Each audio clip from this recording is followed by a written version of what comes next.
میں نے بیان میں یہ کہا تھا کہ حدیث میں ریسرچ اور تحقیق ہر آدمی کا کام نہیں ہے. حدیث سے مسئلہ مستنبط کرنا، تحقیق کا مطلب مسائل نکالنا فقہی، یہ ہر آدمی کا کام نہیں ہے، بلکہ یہ فقیہ کا کام ہے. تو ان محترم سے کسی نے سوال پوچھا تو انہوں نے جواب میں ارشاد فرمایا، حدیث میں آتا ہے بخاری کی فلاں نمبر حدیث، بلغوا عنی ولو آیا، ایک حدیث بھی مجھ سے سنو تو وہ آگے لوگوں تک پہنچا دو. تو اس نے کہا اس کے لیے کوئی فقیہ کوئی مجتہد ہونا ضروری نہیں، حدیث میں آتا ہے پہنچا دو. اور پھر مزید دلیل یہ کہ صحابہ کرام میں سارے عالم نہیں تھے لیکن سب حدیثیں پہنچاتے تھے. وہی ہے کہ سوال خربوزہ اور جواب میں کیا پیش کیا جا رہا ہے؟ تربوز. سوال خربوزے سے متعلق ہے اور جواب میں کیا پیش کیا جا رہا ہے؟ میں نے یہ کب کہا تھا کہ حدیث پہنچانے کے لیے فقیہ ہونا ضروری ہے؟ حدیث سے مسئلہ نکالنے کے لیے کیا ضروری ہے؟ حدیث سے فقہی مسائل کا استنباط انجینئروں کا کام نہیں ہے، اس کے لیے فقہا مجتہدین کا کام ہے یہ.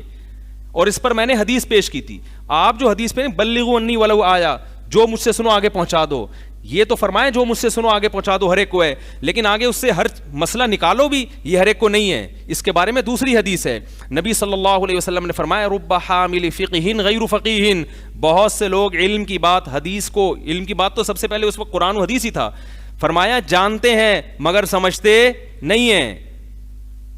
بلکہ اسی حدیث کے آخر میں بلغوا عنی ولو آیا، جو مجھ سے سنو آگے، اس کو دیکھو پوری حدیث اگر پڑھ لیتا نا تو اس کی بات کا جواب تھا. بلغوا عنی ولو آیا، جو کچھ مجھ سے سنو آگے پہنچا دو.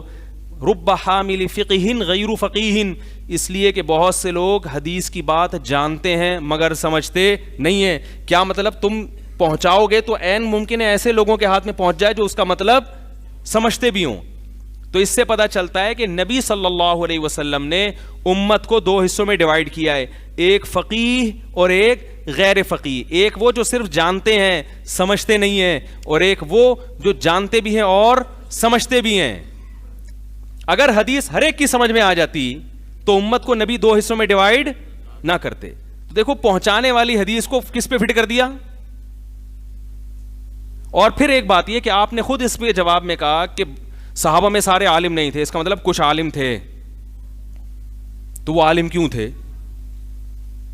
اس لیے کہ جو غیر عالم ہے وہ کس سے رجوع کریں؟ عالم سے. یہی فرق تھا نا. اگر سارے ہی خود سمجھنا شروع کر دیتے تو عالم اور غیر عالم کے فرق کی ضرورت تھی؟ بولو نا بھائی.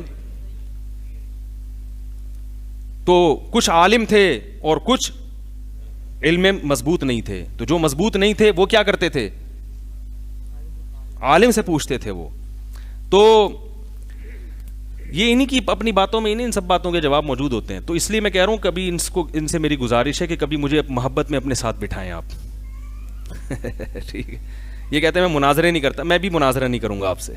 گپ شپ لگائیں گے، جیسے آپ نے مولانا تاج صاحب کے ہاتھ چومے، میرے ہاتھ نہ چومیں. آپ بیٹھیں، ہم بیٹھ کے آپس میں کچھ ٹاپک ہیں جو میں آپ کو دوں گا، جس میں آپ نے ہم پہ بہت کیچڑ اچھالا ہے، میری ذات پہ تو چلو وہ چلتا ہے، سب علماء کو لپیٹا ہے.